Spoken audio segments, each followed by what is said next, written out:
Hello everyone, আসসালামু আলাইকুম। চলে আসলাম নতুন একটি ভিডিও নিয়ে। আজকের ভিডিওতে আপনাদেরকে মাত্র কয়েকটি উপকরণ ব্যবহার করে খুব সহজেই মজাদার এবং লোভনীয় স্বাদের আমসত্ত্বের রেসিপি করে দেখাবো। আমি একই পিউরি ব্যবহার করে দুই ধরনের আমসত্ত্ব রেডি করে নিয়েছি। আপনারাও চাইলে এভাবে বানিয়ে নিতে পারেন। কাঁচা আম দিয়ে এই সিজনে আমসত্ত্ব বানিয়ে রাখলে সারা বছর তা সংরক্ষণ করে কিন্তু খাওয়া যায়। তো এখন আর কথা না বাড়িয়ে চলুন মেন ভিডিওতে চলে যাওয়া যাক। এখানে ঝুড়িতে 3 কেজি পরিমাণ আম আছে। এখান থেকে আমি 1.5 কেজি পরিমাণ কাঁচা আম নিয়ে নিব আমসত্ত্ব বানানোর জন্য। আমগুলো আমি খুব ভালো করে ছিলে এখানে পানিতে ভিজিয়ে রেখেছি যাতে আমের কষটা চলে যায়। এমনভাবে আমগুলো ছিলবেন যাতে আমের সবুজ অংশগুলো দেখা না যায়। আমগুলো সিদ্ধ করে নিব। তার আগে আমি আমগুলো একটু ছোট ছোট পিস করে এভাবে কেটে নিয়েছি, ভিডিওতে আপনারা যেভাবে দেখতে পাচ্ছেন। খুব অল্প পরিমাণ পানি দিয়ে আমি আমগুলো সিদ্ধ করতে চুলায় বসিয়ে দিয়েছি।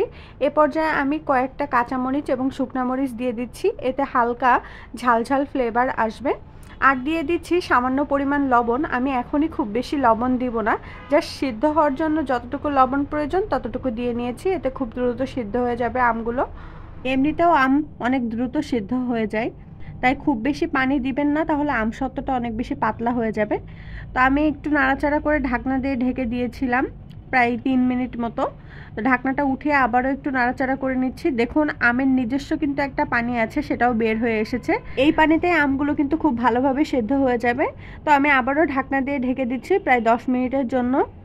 10 মিনিট অপেক্ষা করার পর আমি ঢাকনাটা উঠিয়ে নিয়েছি। এ পর্যায়ে দেখুন আমগুলো কিন্তু একদম ভালোভাবে সেদ্ধ হয়ে গিয়েছে। একটা ছাঁকনির সাহায্যে আমি সেদ্ধ আম ছেঁকে পিউরি বের করে নিব এবং ছাঁকনির উপরে দেখুন ছোট ছোট যে আমের আঁশগুলো আছে, মরিচ আছে এবং আমের আটির খোলসের অংশ আছে, এগুলো আমি ফেলে দিব। দেখুন আমের পিউরিটা কিন্তু বের করা হয়ে গিয়েছে, এটা খুব স্বচ্ছ দেখতে লাগছে।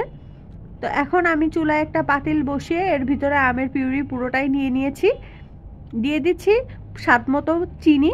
এখন খুব ভালোভাবে মিশ্রণটি কিছুক্ষণ সময় ধরে নেড়ে নিতে হবে, প্রায় 10 মিনিট মতো। এভাবে নাড়তে নাড়তে যখন পিউরিটা একটু ঘন হয়ে এসেছে তখন আমি আরেকটি বাটিতে অর্ধেক পিউরি উঠিয়ে নিচ্ছি। বাকি যে অংশটুকু চুলার উপরে পাতিলে আছে এর মধ্যে আমি 1 কাপ পরিমাণ চিনি দিয়ে নিচ্ছি। আবারও খুব ভালো করে নেড়ে নিচ্ছি। চিনি কতটুকু দিবেন এটা আপনার টেস্টের উপরে ডিপেন্ড করে, তাই মিষ্টির পরিমাণটা কম বেশি করে নেবেন আপনার টেস্ট অনুযায়ী। এ পর্যায়ে আমি এখানে গ্রিন ফুড কালার নিয়ে নিয়েছি। যে কোনো ব্র্যান্ডের গ্রিন ফুড কালার নিলেই হবে। প্রথমে আমি 2 ফোঁটা পরিমাণ ফুড কালার দিয়ে মিশ্রণটি খুব ভালোভাবে নেড়ে নিচ্ছি। এরপরে যখন আমার মনে হয়েছে না ফুড কালার আর একটু বেশি প্রয়োজন, তখন আমি আবারও 2 ফোঁটা ফুড কালার দিয়ে নিয়েছি। তো আপনারাও এইভাবে দিবেন। প্রথমেই অনেকটা ফুড কালার দিয়ে দিবেন না, তাহলে কিন্তু কালারটা নষ্ট হয়ে যাবে। অল্প একটু দিয়ে আগে দেখবেন কালারটা কেমন আসে, তারপর প্রয়োজন হলে আবারও একটু অ্যাড করে নেবেন। তো এভাবে খুব ভালোভাবে মিশ্রণটা আমি 10 মিনিট মতো জাল করে নিয়েছি। দেখুন অনেকটাই ঘন ভাব চলে এসেছে।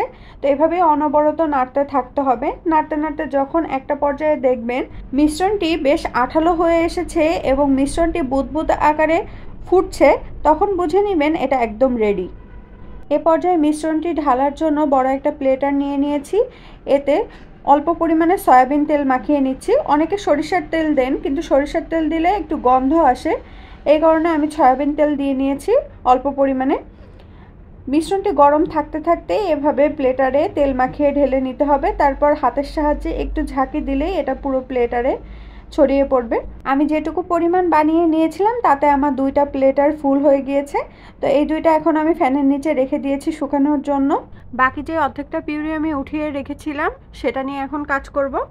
তো আমি এখানে চুলায় পাতিল বসিয়ে একটু ক্যারামেল বানিয়ে নেব। তো ক্যারামেল বানানোর জন্য প্রয়োজন মতো চিনি দিয়ে নিচ্ছি। অল্প পরিমাণে পানি দিয়ে নিয়েছি। এখন চিনিগুলো ভালো করে নেড়ে নিচ্ছি। ক্যারামেলের কালার আসা পর্যন্ত একটু অপেক্ষা করতে হবে। তো যখন ক্যারামেলে আস্তে আস্তে কালার আসা শুরু করে দিয়েছে, সে পর্যায়ে আমি যে অর্ধেকটা পিউরি উঠিয়ে রেখেছিলাম সেটা এর মধ্যে ঢেলে নিচ্ছি। আমি যদি পিউরিটা ফার্স্টে ঢেলে নিয়ে তার মধ্যে চিনি দিয়ে তারপর নাড়তে থাকতাম তাহলে কিন্তু কালারটা অত বেশি সুন্দর আসতো না। এজন্য আগে আমি ক্যারামেল করে নিয়েছি, তারপরে পিউরিটা ঢেলে নিয়েছি। এতে ডিপ অরেঞ্জ কালার আসবে এবং আমসত্ত্বটা শুকানোর পরে দেখতে ভালো লাগবে। এখন আগের বারের মতো সেম প্রসেসিংয়ে এভাবে নাড়তে থাকতে হবে। নাড়তে নাড়তে যখন একটু আঠালো ভাব আসবে এবং এভাবে বুদবুদ আকারে ফুটতে থাকবে মিশ্রণটি, তখন এটি নামিয়ে নিতে হবে। তো আমি স্টিলের প্লেটারে তেল মাখিয়ে নিয়েছি অফ ক্যামেরাতে।